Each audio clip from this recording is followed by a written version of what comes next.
During disasters such as earthquakes, hurricanes, and floods, real-time tracking tools have the power to save lives. These tools enable timely evacuation, logistical support, and emergency alerts that rely on accurate location data. However, technologies introduced during emergencies often remain in place well after the crisis has passed.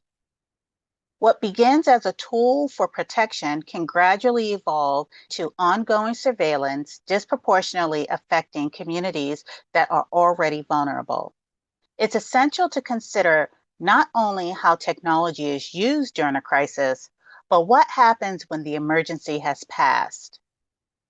During emergencies, geographic information systems make it easier to identify those at risk and coordinate aid. Yet, this often means collecting personal location data, sometimes without explicit consent. While such data can be critical for public safety, it raises pressing questions. How much surveillance is acceptable? Who manages the data? What becomes of it after the crisis?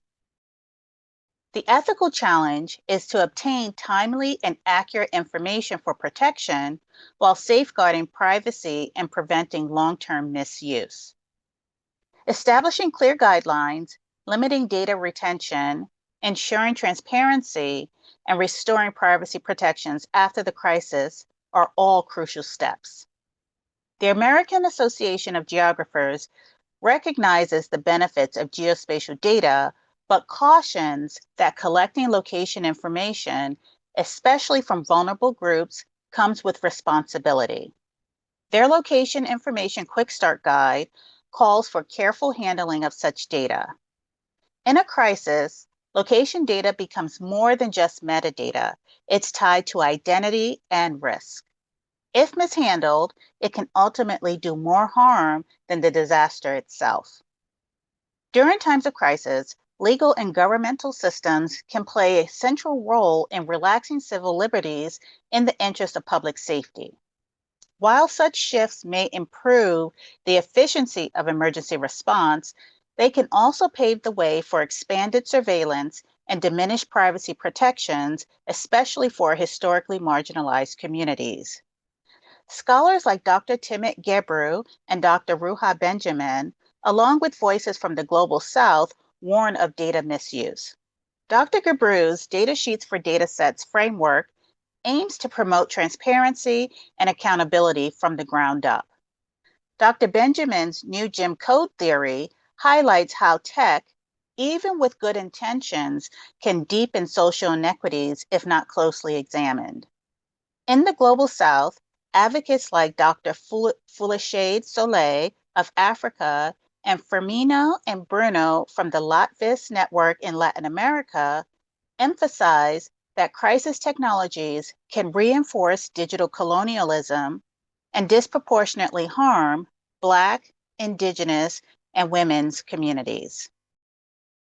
The COVID-19 pandemic demonstrated many of these risks and considerations. Governments and tech companies launched tools for contact tracing and quarantine monitoring. While some prioritized privacy, others enabled broad, persistent tracking with little oversight. Experts like Dr. Caroline Buckey and Dr. Marcello Ianca argue for using data to protect public health, but stress the need for strong privacy measures. Emergency surveillance tools should have sunset clauses, voluntary participation, and clear data deletion policies to protect civil liberties, even in public health crises. Responsible use of real-time tracking requires transparent limits, data minimization, and protection of vulnerable groups.